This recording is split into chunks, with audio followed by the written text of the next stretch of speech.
Hallo am Mittwoch. Maybe it's Mittwoch. Well, hello on Wednesday. Today we're going to discuss anxiety management. What's our topic?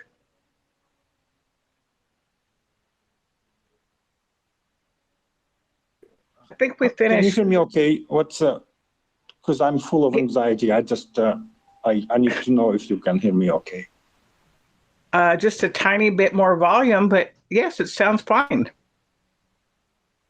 I was butchering some German, so while you were fiddling with the volume, I said, Hallo am Mittwoch.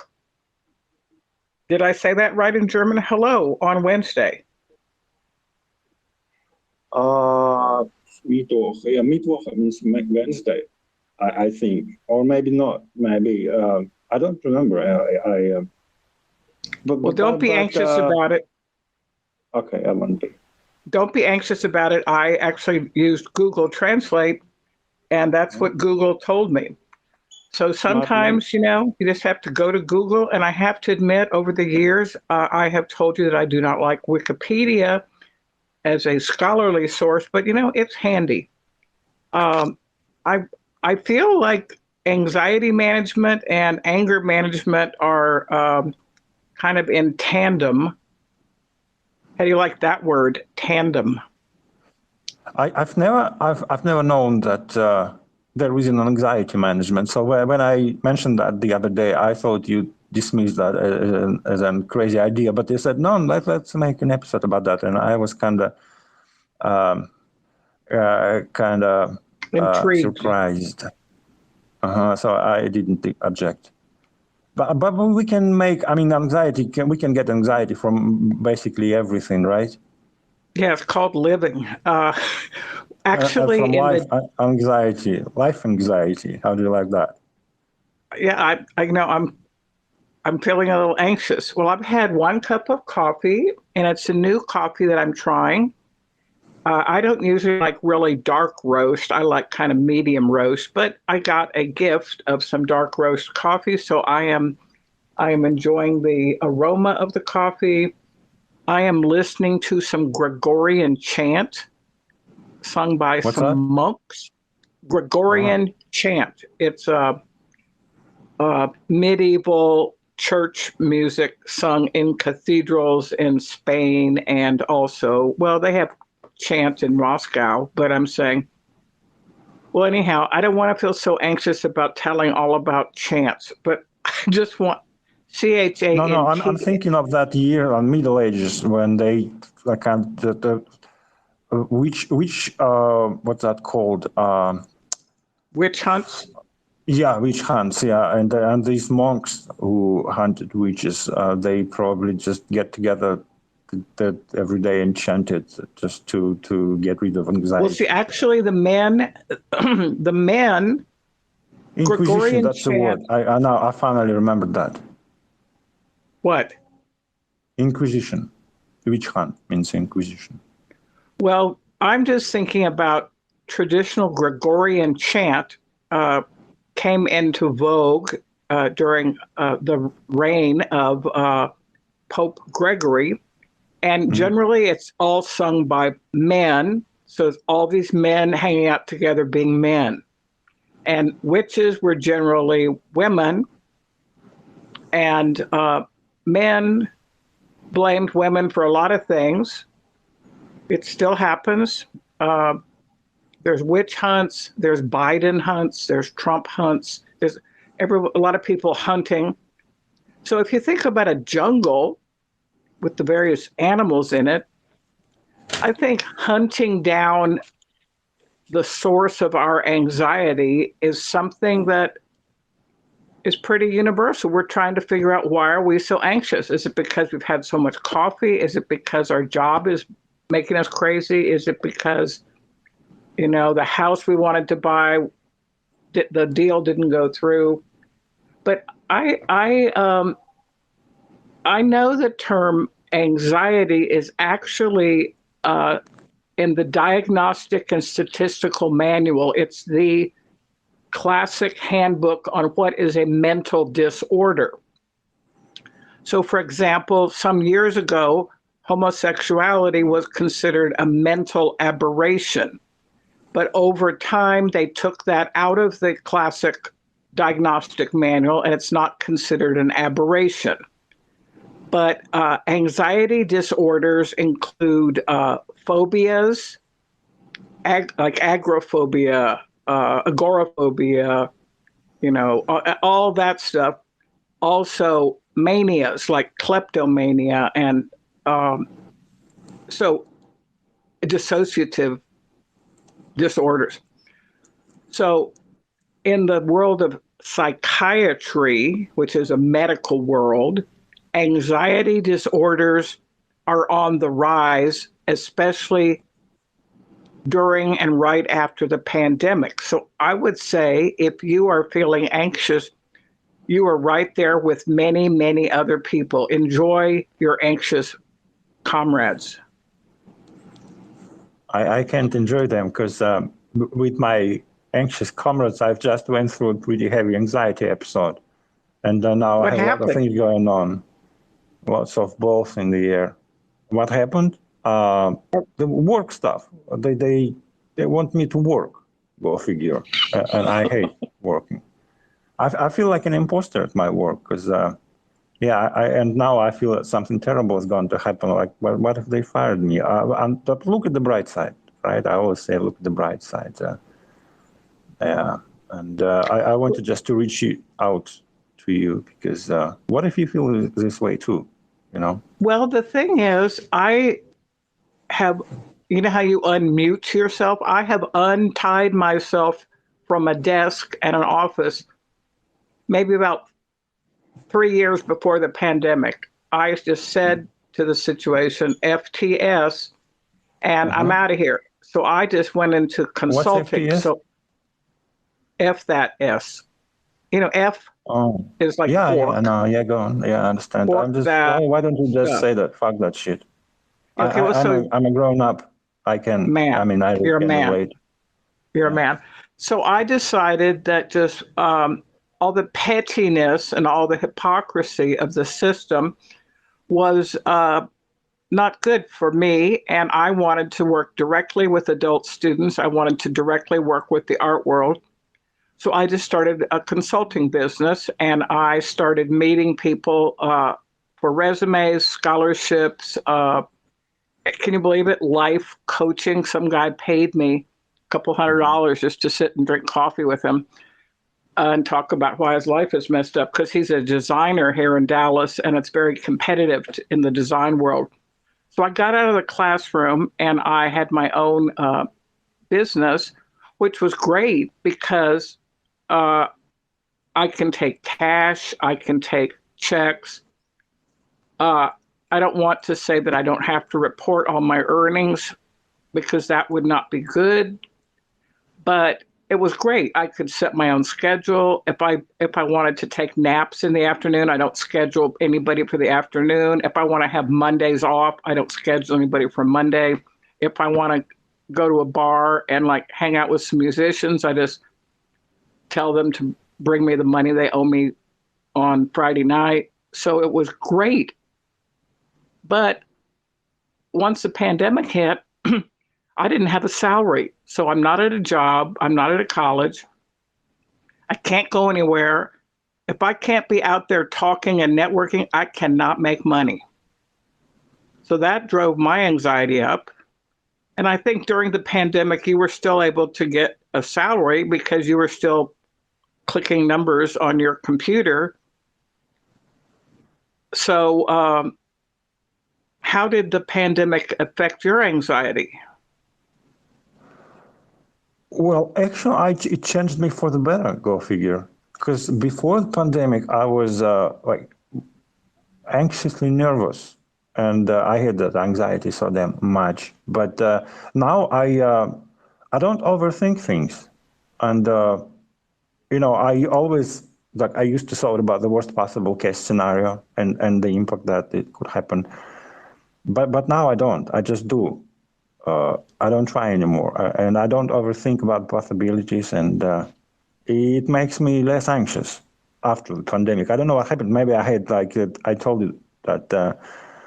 What's that called when you reach a certain age and pension? Midlife crisis? No. When they lay you off, what's that called when you're over 65 for men and they tell you The that retirement your work is, age. yeah, the retirement. That was a retirement preview for me, and maybe that sort of calmed me down. I don't know. Sometimes it comes back to me, and I hate that anxiousness feeling. I hate it so much. Well, the thing about anxiety, it's related to a French word, ennui, Ennui. Ennui is an existential term in philosophy that means weariness of life, weariness of life. Mm-hmm. And then angst, angst, angst, it's like a sort of a desperation to try to figure out what to do.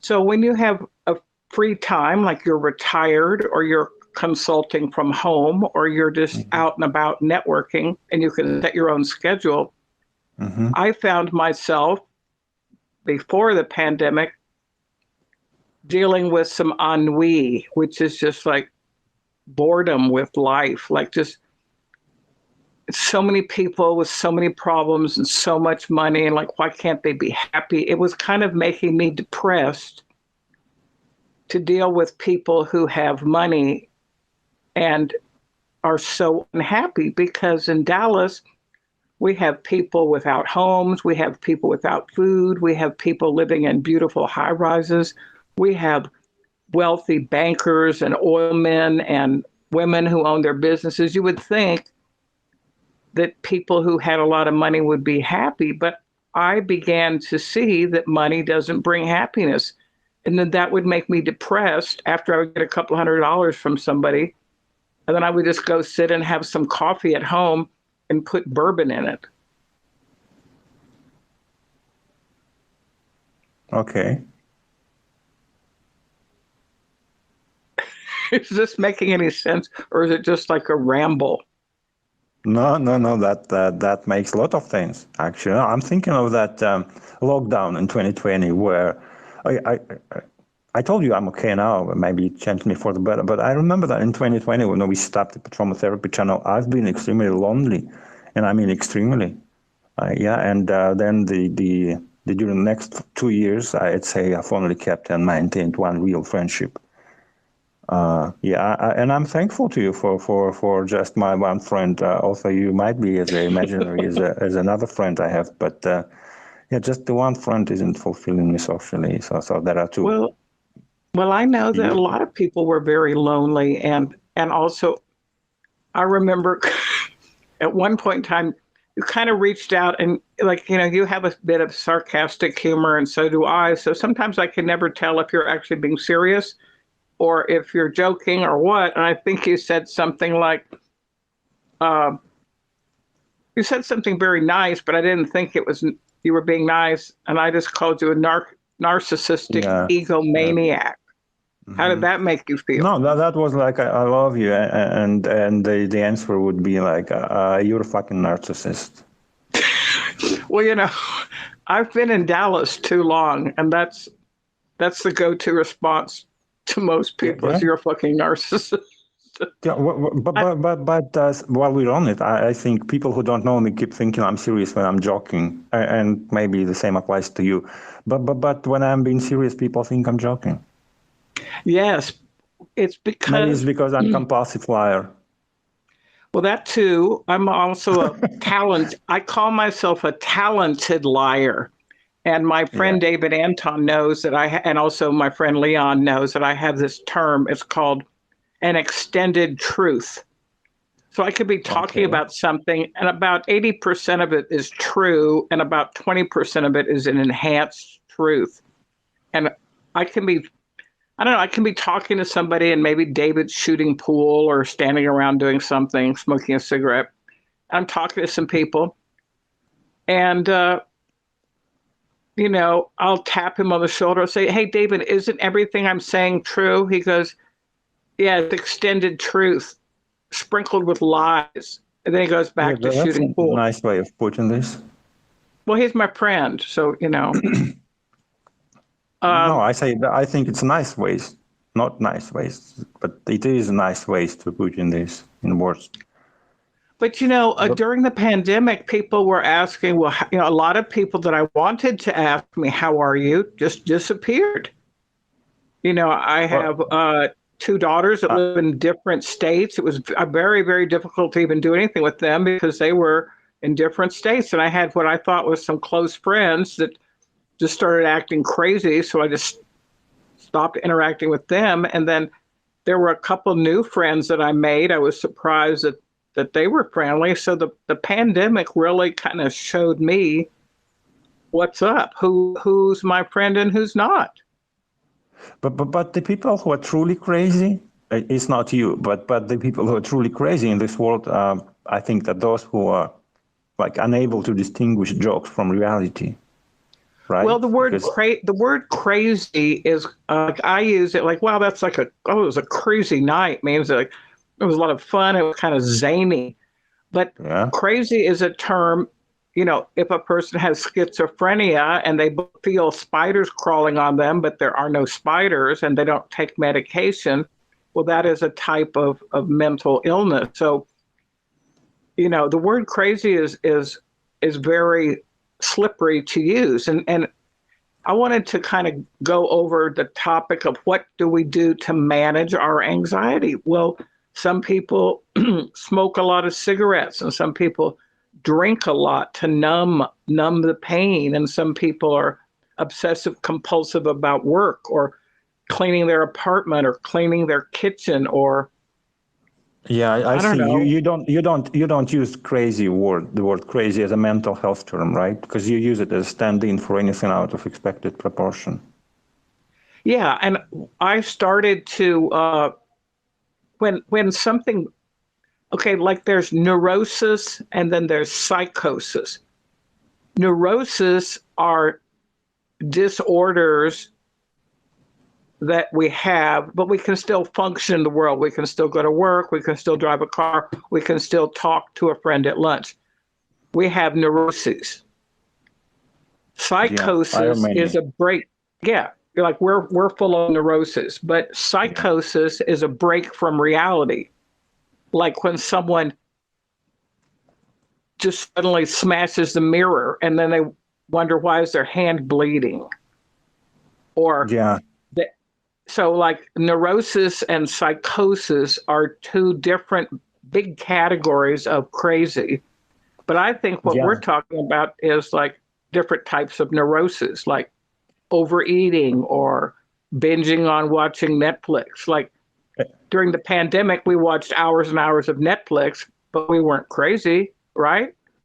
No, we weren't. But when you said neurosis, I immediately recalled C.J. Jung. I guess he said that neurosis, that it's some kind of conflict between the ego and the unconscious. Does that make any sense? Yeah. There's the conscious and then the unconscious. So the shadow lives in the unconscious. When there is an unresolved tension, that's what's called neurosis. Yes. Welcome to my world, because I think I'm like constantly having this kind of tension, but I thought that's normal. No, I think I do too, and I think that many of my friends do. And people will get together and do things for different reasons. Like I get sometimes stir crazy just being at home. So I want to go out and sit at an outside bar patio and watch people walk around and maybe have one drink. But other people, they want to go to an outside patio and just get blasted because they just have so many problems. They just want to get drunk. So people gather, all the neurotics gather on Lower Greenville or in Uptown. I'm sure there's parts of your city where people get together to people watch or have coffee or drinks. Like the bars and the clubs are all filled with neurotics. Yeah, well, yeah, and narcissists. And narcissists, yes. Narcissist. Yeah, narcissist, yeah. Not narco. Narcotics agents. Also maybe narco. I had What do you this call it? What do you call a person who NY. takes drugs? Go ahead. No, how do you define? What do you call them? The people who take drugs. They're just people who take drugs. So I was No, there should I be a was word in like the narcissist, but not exactly. okay. A drug addict is someone different who does than someone who does recreational drugs. Recreational Yeah. drugs are like marijuana, mushrooms, LSD, but a lot of drugs now are laced with fentanyl. So like people are overdosing and dying. But I wanted to talk about NYPD. It of course was a television show, and I have a t-shirt. It's dark blue with the letters NYPD on it, and I like to wear Yeah. blue jeans. So I was at this bar before the pandemic, or maybe just right after the pandemic, and I was wearing my NYPD shirt. And I went into the ladies' room to wash my face or my hands or something, and this young girl came up to me. She goes, "Can I ask you a question?" I go, "Uh-huh, what?" So that's my usual attitude towards people. "Uh-huh, what?" She goes, "Are you a narcotics agent?" I go, "No." She goes, "But you're wearing an NYPD shirt." I go, "Yeah, this is Dallas. If I was a Dallas narcotics agent, I would not be wearing an NYPD shirt." She goes, "But where did you get that shirt if you're not a narcotics agent?" I go, "I bought it in the airport in LaGuardia." She said, "What's LaGuardia?" I said, "Well, that's the main airport in New York." She said, "Are you a narcotics agent in New York?" And I just said, "I gotta go. Bye." She goes, "I saw you were not smoking weed on the back patio, so that's why I'm really afraid that you're a narcotics agent." I said, "Well, you do not have to be afraid of me. But if I were you, I wouldn't talk about it." She was so worried about getting busted for having weed. The only thing I was doing was just washing my hands and wearing my NYPD t-shirt. Yeah, you could have like wearing a shirt that has something on it like "I support NYPD," so that the people wouldn't get the wrong ideas about you, or maybe like if you're not a crook, you have nothing to fear, or you have nothing to fear. You don't have to fear NYPD, something like that. Yeah. Well, also there has been a lot of racial profiling and a lot of police brutality in the United States and all over the world. But I remember I went to the gym, the White Rock YMCA, and I just happened to be wearing that same NYPD shirt. I think I have 2 or 3 of them that are all the same. Where did you get them? Well, I go to New York a lot, and I have a daughter that went to law school there. So I have one, and then I think I bought one for a couple friends. So you can buy them online. Maybe you should get one. Extra Where can I large. buy an NYPD t-shirt? I mean, do they have like a online store? Yeah. Go online and just write down, type in, I want to buy NYPD T-shirt, and they're sold in the airport of LaGuardia. But you can also just order them. Like if you want to get a University of Texas T-shirt, or if you want to get a LSU T-shirt, you just order it online through Amazon, and it can come to your house just like a book. But my friend David goes up to New York for business, and my daughter and son-in-law are up back and forth to New York. So I have several NYPD shirts, but I remember wearing it to the gym one time just before the pandemic, and this young woman came up to me. She was a trainer, so she was hired by the gym. She just walked by me. I was doing the stationary bicycle. She said, "I cannot believe you're wearing that shirt." I said, "Excuse me?" She said, "You got a lot of guts wearing that shirt in here." And I understood that she was angry, and I felt anxious. And then she walked over to the main area where the trainers are, and I walked up to her. She goes, "What do you want?" I said, "I would like to know more about why you think this shirt is inappropriate." She said, "Well, aren't you watching the news? All the police brutality, all the effing pigs." I go, "I am so sorry that I offended you.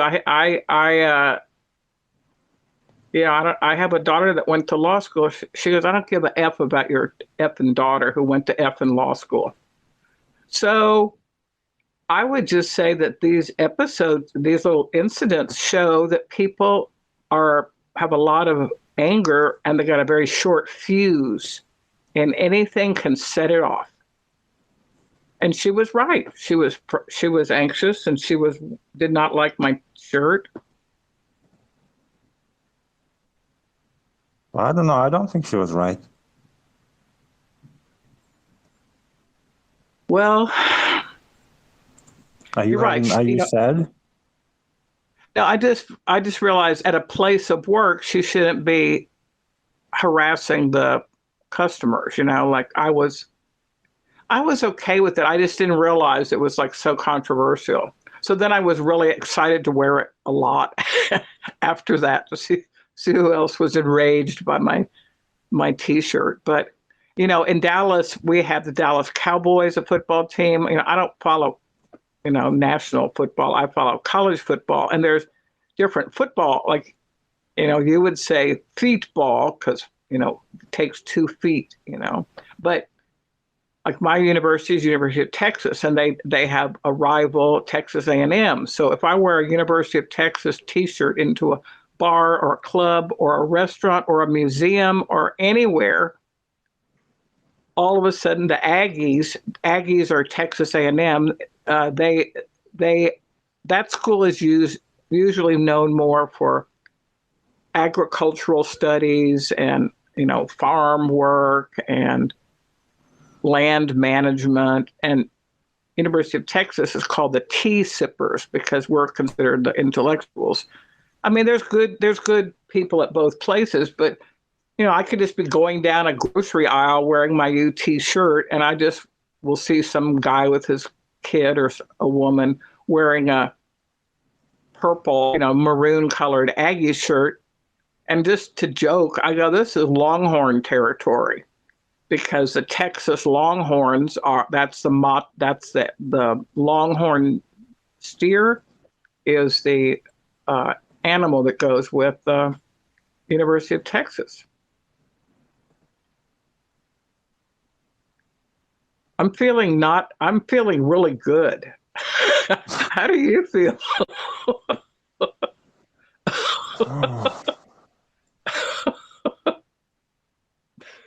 Maybe I should test it. Well, maybe somebody should have me tested for anxiety, because I don't know if it's anxiety or neurosis or depression. I don't know what I am anymore. Do you know any funny stories about your social anxiety? Do you have it? Like funny stories, not necessarily tragic. Funny stories. I know it's a serious matter, but sometimes just. One I'm thinking about, I don't think I can say on air, but maybe once we get off air, I'll tell you it. No, no, I mean, if we think about our subscribers, it's kind of funny sometimes when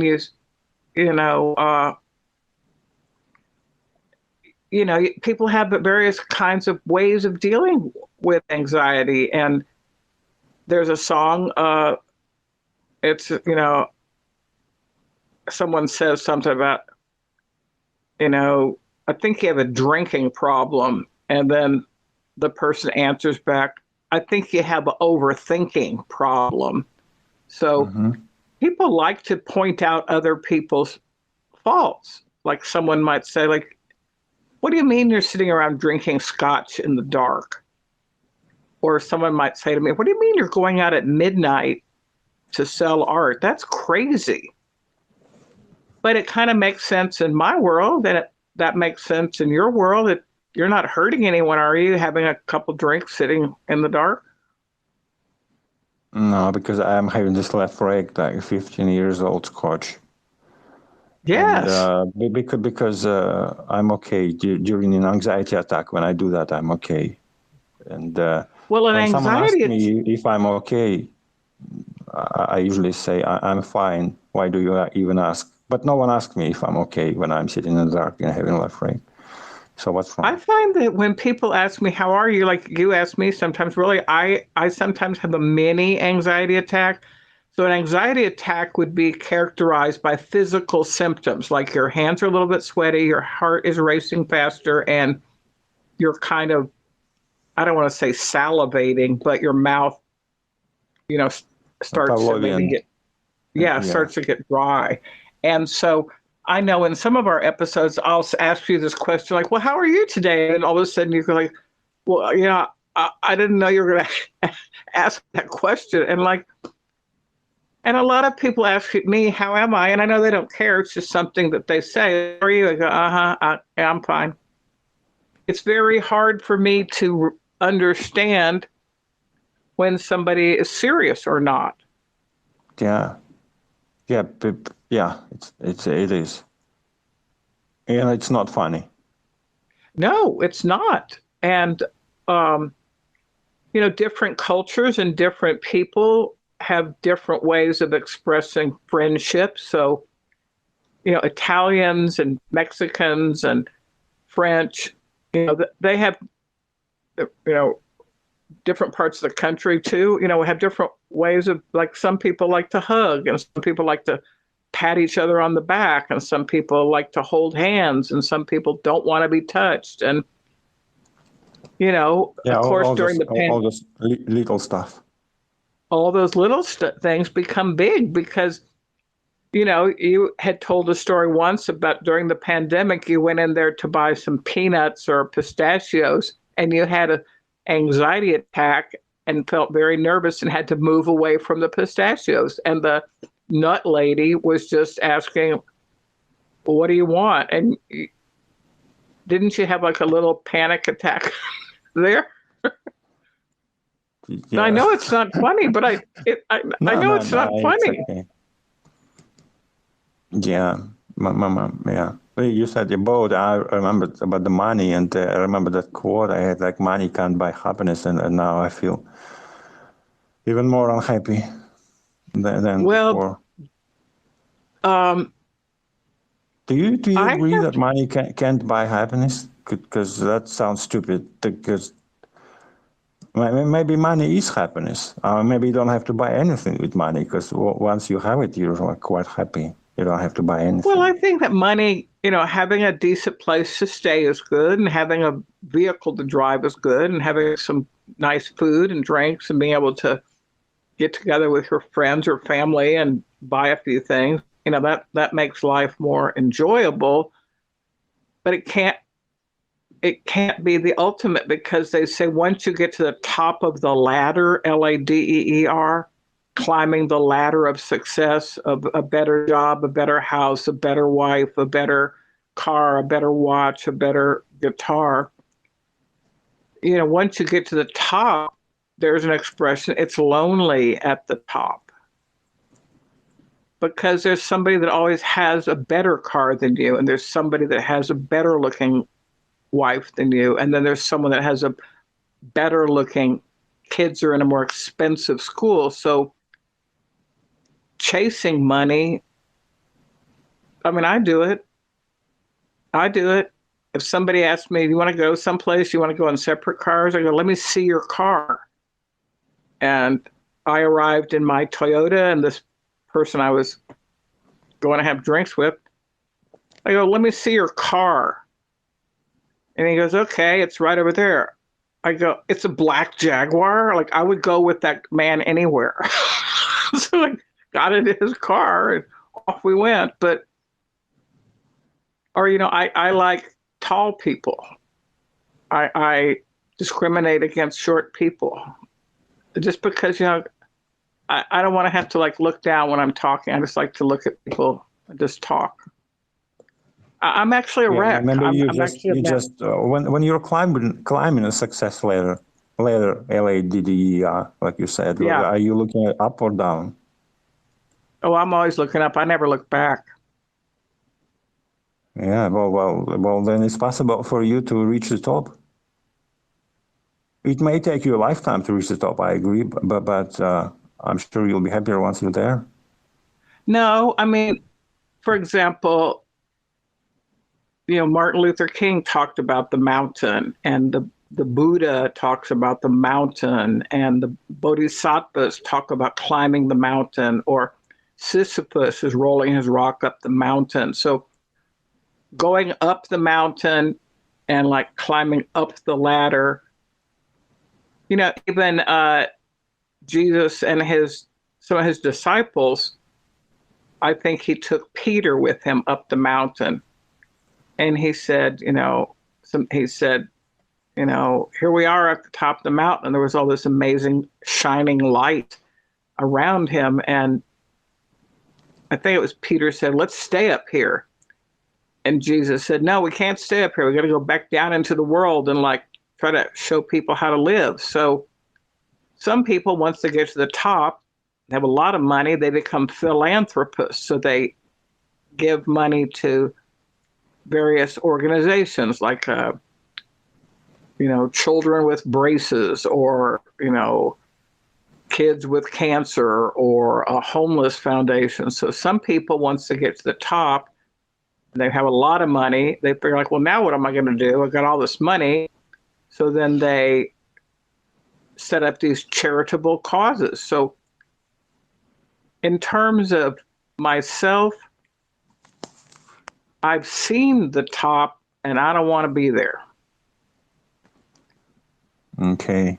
It is filled with a lot of empty, shallow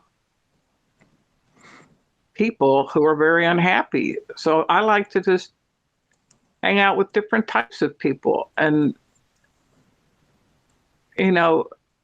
like they have Design Week. It's like designers. Sometimes it's held in Dallas, sometimes in San Francisco, sometimes in Chicago. And it's all these high-end designers who, have multi-million-dollar clients. And I went to this design party with a friend of mine. Only thing I wanted to do was eat all the appetizers, and there was free drinks. And I didn't need to meet, I did not need to meet other designers because I don't have a design business. This friend of mine, David Call, he's a designer here in Dallas, design consultant. He invited me because I can talk to anyone. And he bought me some earrings, Kate Spade, I think it was Kendra Scott, I don't remember, these really expensive earrings that have peacock feathers on them. And he bought them for me, and he said, well, just wear them around. And if anybody asks you about your earrings, just say that I gave them to you. I go, okay.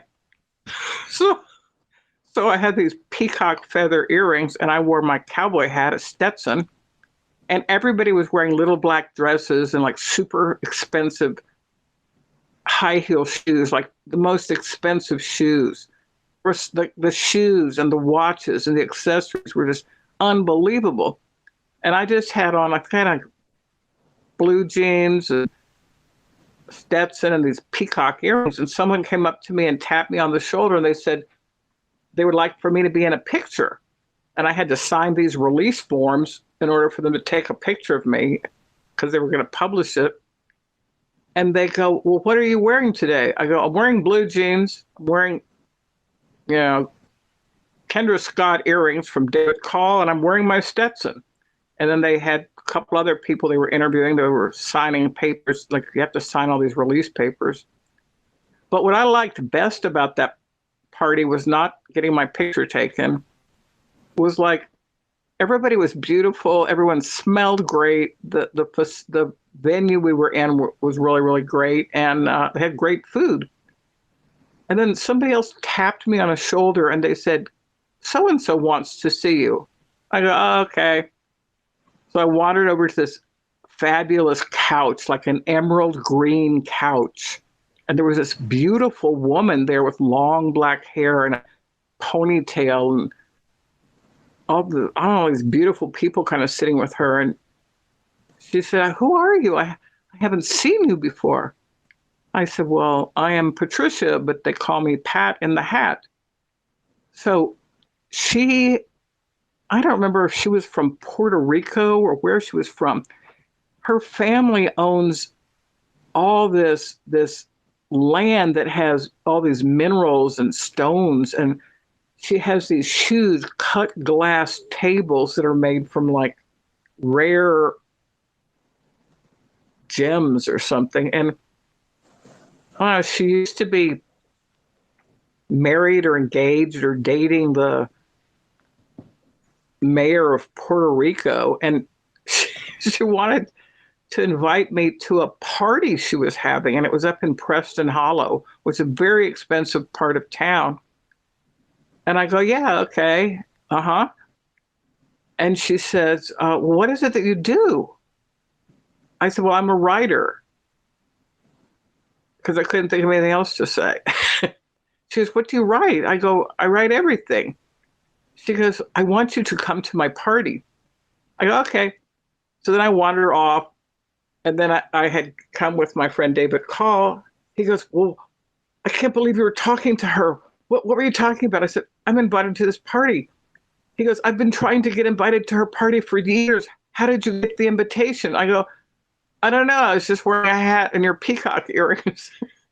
So do you think I went to the party? Yes or no? Yes. No. I didn't go to the party because it's just going to be a lot of drugs. Where did you go? A lot of drugs. And my friend David called. I said, why don't you just go to the party? Because no one will know or care if I'm there or not. I didn't go. Where did you go? I don't know. I think I stayed home and I don't know. It's just like fabulous people are kind of exhausting. Okay. Well, I think I'm about to have a big cheeseburger now and see how it works for my anxiety. That sounds great. That sounds I thought you were going to say crazy. No, it sounds great. I think I'm going to make French toast, which is, big pieces of bread battered with eggs and milk and cinnamon and put some butter in the pan. Yeah, I'm going to make French toast and have a little bit more coffee. But I hope our listeners have enjoyed our episode, and I hope that you will continue to listen. And what are you going to drink with your cheeseburger? A cola or a soda? Beer, of course. Well, first of all, I'm going to make the cheeseburger myself at work. And I'm going to break all the rules and have some beer. And I'm going to tell them I need a raise because that's on point, right? You do. Like you need cheeseburger. Yes, and I would suggest not going in to ask for the raise while you still smell like beer. So go ahead and eat the cheeseburger. I smell like Hermes perfume. But I love that. Yeah, me too. That's great. Yeah, because go ahead. I think it is hard to ask for a raise because it produces a lot of anxiety. But I think we need to realize what we're worth. Yes.